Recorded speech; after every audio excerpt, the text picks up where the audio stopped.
I cannot keep crashing like this. So I went and bought a Banshee because it was, I think at that point, one of the only bikes on the market with a reasonable reach and a really long chainstay. If you take a look at the geometry on the size large, it's a 450 chainstay and you have the option to go 460. So I was like, okay, this is going to be my test platform to see if this theory is for real. And on the large, you can also see it's a 470 reach. So it's short. But the other thing that was right about that bike is it had a massive stack. The stack is huge compared to like most other bikes. And that's something we can get into later. But it automatically put the bars really high up. And like effectively, if you have a larger stack, like your reach, it equals out to like a longer reach because you don't have to like add so much rise in your Yeah, stack so height that much. Yeah, so many ends up taking up the spacers. reach. And then I took that bike on our big 3 week race ride mission um, that we had together. And I mean, that when I took that bike to Big Sky, I feel like that's where it clicked. You know, I rode that bike on local trails and it felt wildly different. I was still setting it up on our trip and I made a few fork changes and stuff. But then by the time I got to Big Sky, um, I rode at that point, like I hadn't completed many races without crashing. And Big Sky, I rode consistently every stage. The bike felt comfortable under me. I was able to push. I didn't get arm pump at all, which was like something I had struggled with for a while. And yeah, all those like weird little things of like front wash randomness, like those instances vanished pretty much. Like um, when I was on the edge of traction, the rear end would step out, and like once I got a feel for that bike, that's when I really felt that the whole chainstay thing was for real. And then that led us to what was it? Big White? What bike park in Montana was it? That we Whitefish. went? Whitefish. And then what really solidified it is we went to Whitefish, and at that point you had a medium Firebird that you had dialed in. Large. It was That a was a large. large. Yeah, Okay, I had a large. yeah. So you were on the large Firebird at that point, and I had this Banshee Titan, and we went to that bike park and we did a bit of bike switching, and I think that's what solidified it for me. And I mean, I, you got on that bike and ripped. Yeah. We have some GoPro footage of just like, these were like super high speed, crazy loose corners, and you were just like absolutely mobbing. And then I went from feeling like a total boss on the Banshee, and then immediately that front end vagueness came back on the pivot. So yeah, what was that experience like for you? Yeah, I mean, I had that same thing with the. There's also in that the video from that trip. There's me tucking the front very hard on the pivot, Oh like yeah, pretty hard at Silver Mountain. Like I yeah, crashed so many times tucking the front. The thing with that bike that was weird, and like going back to it, like the medium was very rideable. Like one of our friends, we actually rode with him in Utah on that trip, had a medium, so I hopped on his medium for like half a run. Was like, holy shit, this is really good. Like it's just the balance factor was way better. Even though you're on a tiny bike, like it does ride and feel a lot better. yeah, And I was on a large just because it was the right like reach. I feel like 475 for like my height is a good place to be. It was what the bike I had previous to the pivot was. And like I will say with that pivot, the rear suspension was like incredibly good. Like that was basically why I bought that bike, is I came from the Stump Jumper Evo that was like the crazy slack, like basically a middle finger to transition. They were like, "Hey, we're gonna do this too," and like that bike was honestly pretty sick. Like the geometry on that Stumpy Evo, like the bottom bracket was crazy low, which was the only kind of weird thing, but it was actually a very well balanced bike. But the downside of it was the rear suspension. I was like, this thing is terrible. Like it was the worst riding rear suspension I've ever had ever. Like um so I was like, oh, I want to get the pivot. It's got super sick suspension, and like totally was like, geometry, whatever, it doesn't matter.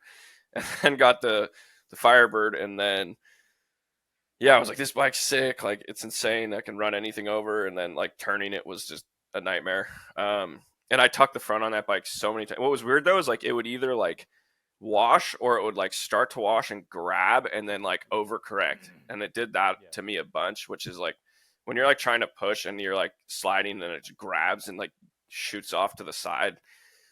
It was not fun. But yeah, so back to that. That was the bike I rode that whole season. And then yeah, like getting on that Banshee, like first run was like, oh my god, like this is crazy. Like I was more comfortable on that bike 2 minutes in riding than like a whole season on the other bike. So it was like a very clear, like, okay, this isn't snake oil, like this works.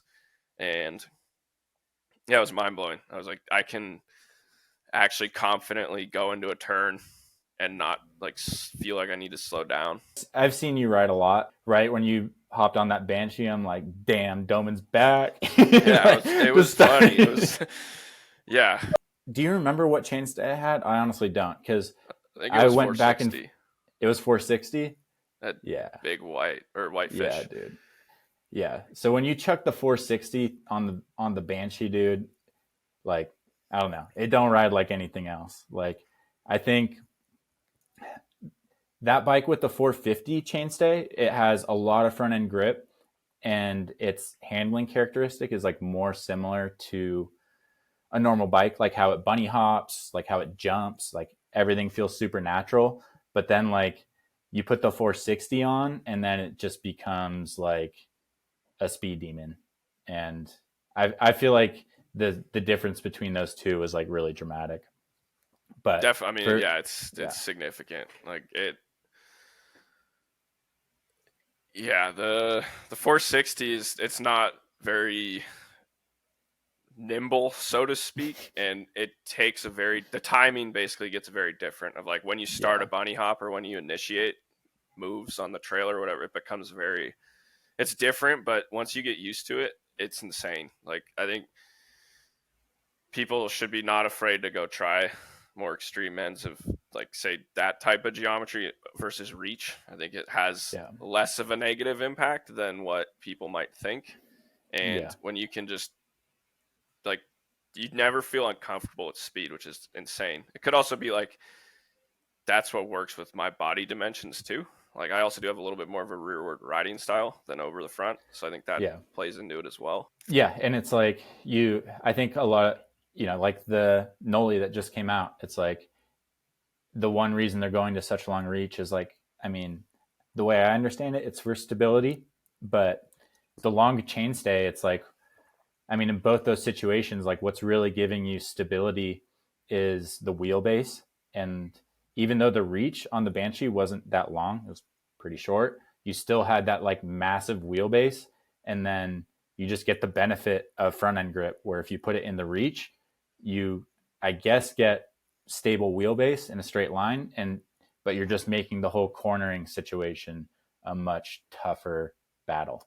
So, yeah, I think it's like there's a lot of this like stability and reach conversation, but I mean, at the end of the day, I think it's more of a wheelbase thing. And then if you put it in the chainstay, you're just like, yeah, making the front end hook up. Absolutely. Yeah, it's the stability's wheelbase, and then like reach is just part of that. But Yeah, it's just like I where do you find want that your hands to be? a shorter, shorter than extreme reach. If you get a super long reach, this is a theory I have is I call it arm travel. So if your hands are really far out, like if you look at Richie or any of the really good riders, they're able to basically have the bike come to their body, and they do that by using their arms and legs, so they keep their body very stable, but they're letting the Yeah, bike move around beneath them. Sam Hill's crazy good at it too, obviously, but and like Gwyn too. Gwyn does a lot of like his body doesn't move, but the bike is like coming up close. And if you have a super long reach, like you can't do that. Or if you like try to like press down off of like a undulation, like the bike, like your arms basically lock out and then like pulls you. So having a little bit shorter reach, I find actually is a lot more comfortable, and it allows you to place the bike more where you want. And then if you have adequate wheelbase, then you're getting the stability you need anyways, and having the ability to place the bike where you want. Like obviously if a bike's reach is too short, that's not good as well, because then you're like way over the front, and that's scary too. So it's like yeah, finding the right balance for what works for you. Yeah, we've both put ourselves in the reach too short camp too. Yeah. So I think the only reason the Banshee, the reach was acceptable is, and it worked really well, is because the stack was so high. Yeah. And someone can do the equation of like what the reach would be if the stack was like the same stack as an Enduro or something. But I would imagine they would, I don't know, they could be in like a fairly similar place. But the reach on the Banshee by no means, yeah, it just felt short. Like it felt really easy to ride. And yeah, that's kind of what solidified the whole chainstay thing in my head. I guess one thing that's interesting is we've both ridden my Geometron at this point, which I think kind of puts, I don't know, it's an outlier again in this whole conversation, but it almost, I think, is like a different, yeah, it it operates in with a different theory of how everything works together, um, with a reach that long. But I think what you're saying with the arm travel, it's like that's kind of what you're giving up, um, with that bike, and you're kind of just more relying on the stability of the chassis and the grip of the bike. Um, and I think that's where preference comes into play. And it's something I'm interested in uh, testing with the next bike I have to test, which is the new Giroud, the V2. I got that in the S3, I'm pretty sure, which is a 475 reach, 450 chainstay. So I feel like that those are like the two camps that exist in my mind that I have experience with that like work.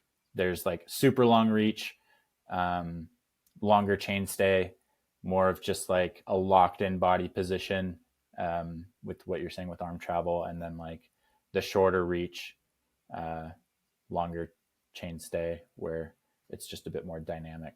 But yeah, Banshee, that bike is still out there. I did crack it, and I sold it to Nick unknowingly cracked. So we actually have a, yeah, Yeah, that's we're funny. pretty I was all familiar with pumped. this bike. Bought that bike. I was like, oh, what's this thing up? It was just cracked up the back. I'm like, ooh. So Yeah. that was the V2. Shout out to Banshee, I guess, for getting an updated version of that bike to solve that issue. I don't know, but they put a change into production targeted at that crack. So I'm sure it wasn't um, the only one. no, I knew plenty of people. There was actually like a pretty big contingent of like somewhat washed up racers riding Banshee Titans at that time. Like there was a bunch of yeah, dudes from the Northwest that, yeah, the Northwest Cups that were on Banshee Titans. So that's kind of what turned me onto that bike in the first place too. But yeah, aluminum frame, pretty affordable. That's definitely like, I don't know, if I was like spending my own money on a bike right now, that's definitely one I would be pretty inclined to buy again.